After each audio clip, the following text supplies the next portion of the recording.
Real estate or stocks? Which one actually makes more money? You've probably heard strong opinions. Property is the best investment.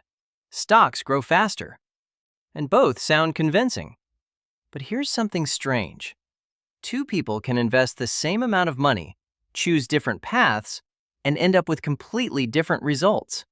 Not because one asset is better, but because the math behind them works very differently. At first, real estate feels like the obvious winner. Because you don't need the full amount. You can use a loan.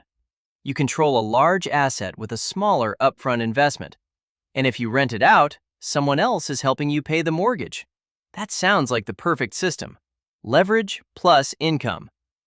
But here's what most people don't realize. That's only half of the story. Let's imagine two people, Daniel and Maria. Both start with the same amount of money, $100,000.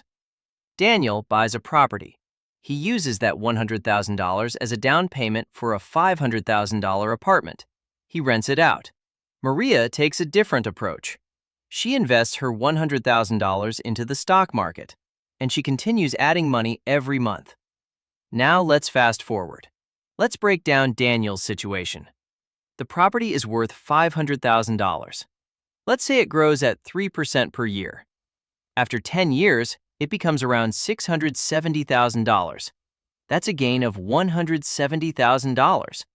And because Daniel only put in $100,000, it looks like a huge return. This is why real estate feels powerful. Leverage amplifies gains. Now add rental income. Let's say he collects rent every month. Maybe it covers most of the mortgage, maybe even all of it. That sounds like passive income. But here's where the real math starts. Because the rent doesn't tell the full story.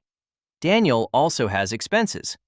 Every year he pays for maintenance and repairs, property taxes, insurance agent fees, and sometimes vacancies, months where no one is renting.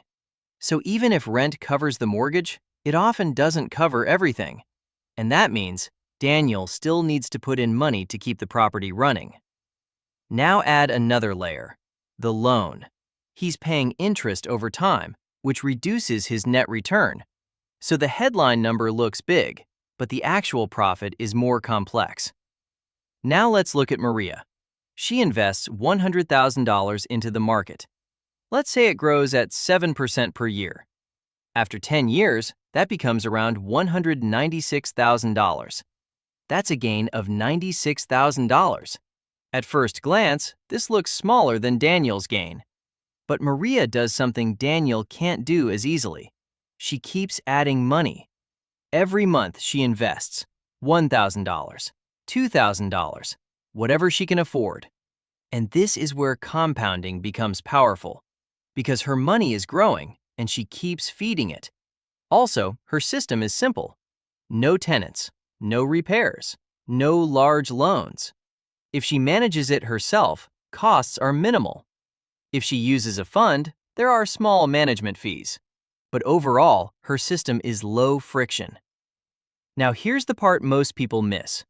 Daniel's growth comes from leverage plus property value increase, but it comes with debt plus costs plus complexity. Maria's growth comes from compounding plus consistency, with lower cost plus higher flexibility. So the question is not which grows faster. The real question is, which system can keep growing without interruption? Let's look at scale. If Maria wants to invest more, she just increases her monthly amount. Simple. If Daniel wants to grow faster, he needs to buy another property. That means another large down payment, another loan, more risk. So while Daniel grows in big steps, Maria grows continuously. And over time, that consistency can catch up, or even overtake. This is where perception becomes misleading. Real estate feels powerful. You can see it, touch it, collect rent from it. And people talk about it. They tell you how much it's worth, how much they're earning. But stocks are different. You don't see them. Nobody casually says, "Look at my portfolio." So it creates an illusion. It feels like more people are winning in real estate, even if that's not always true, because what's visible feels more real, and what feels more real feels more powerful, even when the math tells a more balanced story. So which one makes more money? The real answer is neither, on its own, because the outcome depends on how much you invest, how consistently you invest, how long you stay invested, not just the asset. Real estate can build wealth. Stocks can build wealth, but they work in very different ways. Real estate is leveraged, concentrated, hands-on. Stocks are flexible, scalable, easier to maintain.